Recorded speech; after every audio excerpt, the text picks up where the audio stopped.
Assalamualaikum warahmatullahi wabarakatuh dan selamat tengah hari.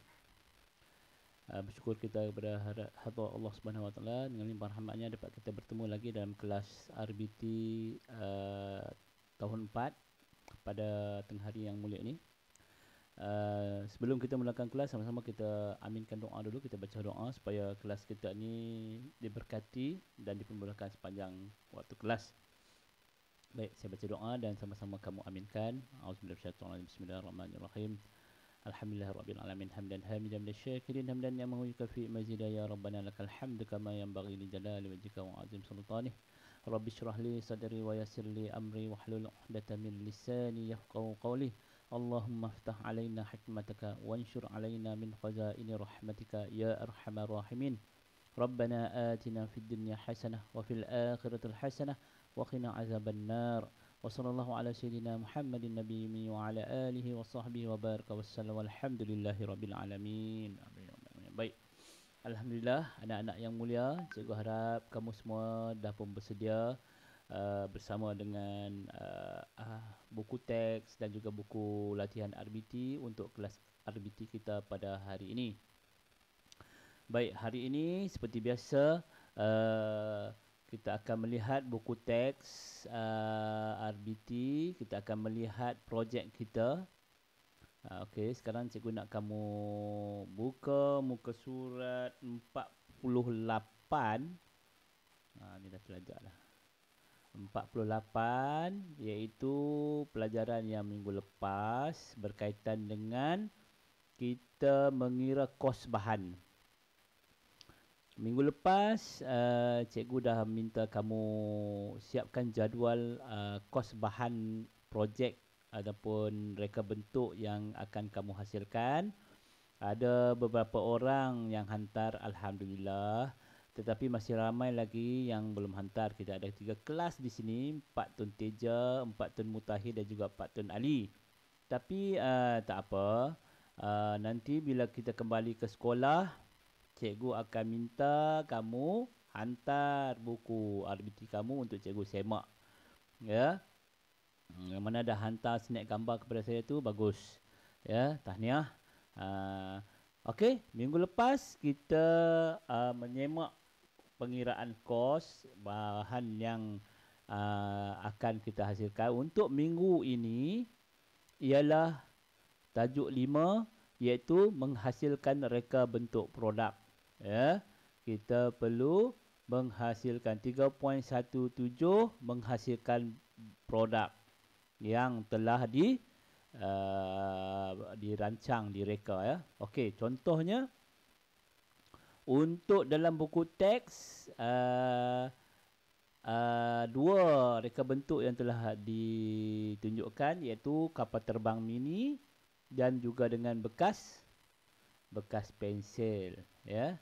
So jadi berdasarkan daripada reka bentuk, kemudian kita dah kira, kita buat penilaian, kemudian kita buat kira kos bahan, kita buat lakaran, jadi sampai masa baru kita hasilkan produk yang kita nak hasilkan lah. Contoh untuk kapal terbang mini, oleh kerana kita belajar secara maya ni agak sukar. Berbanding kalau kita berada di sekolah, cikgu akan buat bentuk projek ni, mungkin antara individu ataupun dalam kumpulan kita akan buat yang simple-simple dan cikgu boleh bantu. Tetapi memandangkan keadaan kekangan kita sekarang ni, kita belajar secara maya, jadi cikgu beri 100% kepercayaan cikgu kepada kamu untuk kamu hasilkan di rumah. Mintalah bantuan abang-abang, kakak ataupun ibu bapa kamu untuk hasilkan reka bentuk yang telah kamu rancang. Cikgu tak kisah, buat yang paling simple, yang paling mudah. Tak perlu yang rumit-rumit yang ni. Yang penting kita ada proses yang kita dah buat dari awal. Kalau kamu tak sempat buat, cuba buat dari awal. Kita buat daripada lakaran. Sebelah buat lakaran, ada 3 lakaran, ambil lakaran yang terbaik. Kemudian langkah yang berikutnya kita buat penilaian dan buat penambahbaikan. Kita tengok mana yang sesuai, tak sesuai, okey tak okey. Kemudian langkah yang berikutnya kita mengira kos bahan tersebut. Kita tahu bahawa okey berapa banyak mana, kalau mahal kita cuba kurangkan, kita cari bahan-bahan yang lebih mudah untuk dihasilkan. Dan langkah yang kelima lah ialah kita buat projek tu. Sebelum langkah yang keenam kita bentangkan dalam kelas. So untuk minggu ini cikgu nak kamu hasilkan projek yang telah kita rancang, cikgu rasa dah beberapa minggu dah. Sebelum cuti raya haji dan sebelum ni kita dah rancang, cikgu minta kamu buat. Ada yang nak tiru dalam buku teks pun boleh, tak ada masalah. Kalau yang tiru dalam buku teks, boleh rujuk pada buku teks. Kalau yang buat sendiri, lagi bagus, idea sendiri. Cuba buat. Jangan cari yang susah-susah. Contoh dalam buku teks ni, dia buat kapal terbang mini, nampak daripada benda tali tu. Bukan tali, dia pakai macam benang yang macam ni. Dia simpul-simpul, dia buat bentuk kapal terbang. Kemudian dia buat sayap. Ini benda ni mahal lah, kos yang mahal lah.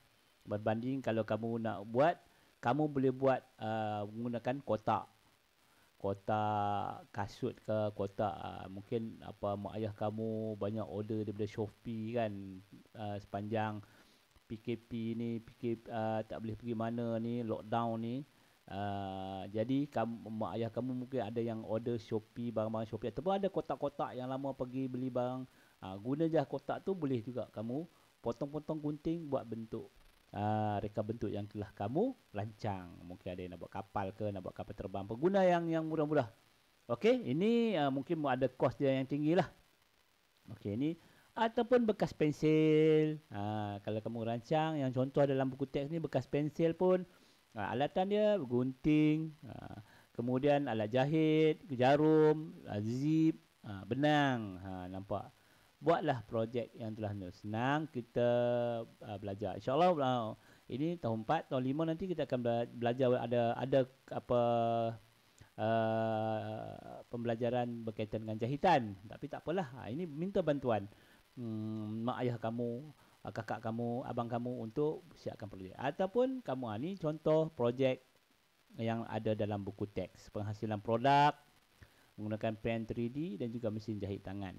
So, yang ini semua yang ada dalam buku teks. Jadi, untuk minggu ini, paling mudah sekali.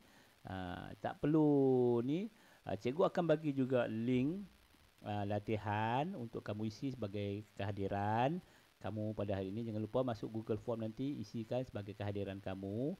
Tetapi cikgu nak kamu hasilkan produk.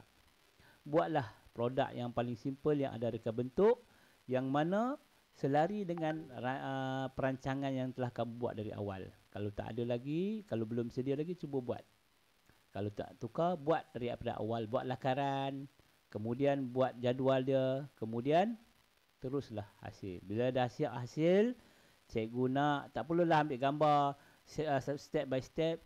Kamu tangkap gambar produk kamu yang telah pun siap dan hantar secara personal kepada WhatsApp cikgu supaya dapat cikgu simpan sebagai bukti dan eviden untuk kamu. Tuliskan nama kamu di bawah tu sebagai eviden untuk cikgu masukkan markah dalam PBD. Jadi untuk minggu ini cuba hasilkan ya. Hari ini kalau tak sempat, cuba hasilkan dalam masa tempoh seminggu ni. Kalau dah siap, hantar gambar tersebut kepada personal WhatsApp cikgu. Okey. Itu saja untuk pelajaran kita hari ini. Pada minggu depan kita nak bentang produk ni, mungkin bila kita balik ke sekolah nanti, cikgu akan minta kamu bentangkanlah. Kerana cikgu nak kamu siapkan produk ni. Kerana untuk minggu depan kita akan pergi ke pelajaran yang baru, iaitu reka bentuk pembungkusan. Okey? Ini untuk pelajaran yang akan datang lah.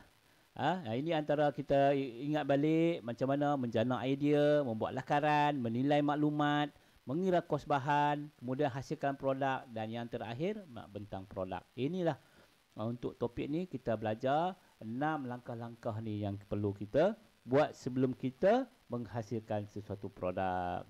Jadi sekarang kita dah sampai ke langkah yang kelima untuk minggu ini, iaitu menghasilkan produk dengan menggunakan teknologi yang dipilih. Kita dah belajar kan teknologi lama, teknologi moden, kemudian kita belajar buat produk ni Buatlah produk kamu yang seringkas, yang semudah yang boleh. Ambil gambar dan hantar kepada cikgu. Untuk pembentangan ni, insyaAllah nanti bila kita balik ke sekolah nanti baru kita akan buat pembentangan. Itu pun kalau tengok dengan masa ya. Okey, kerana minggu depan kita akan ke pembelajaran yang baru iaitu unit 4 berkaitan dengan reka bentuk pembungkusan. Ini pun kita akan nak buat projek juga nanti insyaAllah. Baik, itu saja untuk kelas kita hari ini. Cikgu harap murid-murid semua dapat dah siapkan tugasan, hantar kepada cikgu, siapkan produk yang telah kamu rancang. Ada yang buat kapal layar, ada yang buat roket, ada yang buat kapal terbang juga. Terpulang. Yang penting siapkan bahan dan ambil gambar. Itu saja pada kelas kita pada hari ini. Cikgu doakan kamu terus sihat, jaga kesihatan kerana ramai di kawasan-kawasan kita ni ada juga rakan-rakan kita dalam sekolah kebangsaan Sungai Ular yang juga positif COVID-19. Jadi cikgu berharap sangat kamu semua untuk menjaga langkah-langkah kesihatan, ambil langkah jaga-jaga kebersihan, sentiasa amalkan wear, worn, kemudian wash, jangan lupa pakai mask, elakkan tempat-tempat yang sesak. Kalau boleh jangan pergi mana-mana, terutama kamu kanak-kanak.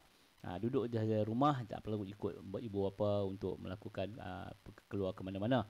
Okey, itu saja. Cikgu harap kamu dapat siapkan tugasan kita pada minggu ini. Dengan itu saya akhiri kelas saya dengan ucapan wabillahi taufiq wal hidayah. Wassalamualaikum warahmatullahi wabarakatuh.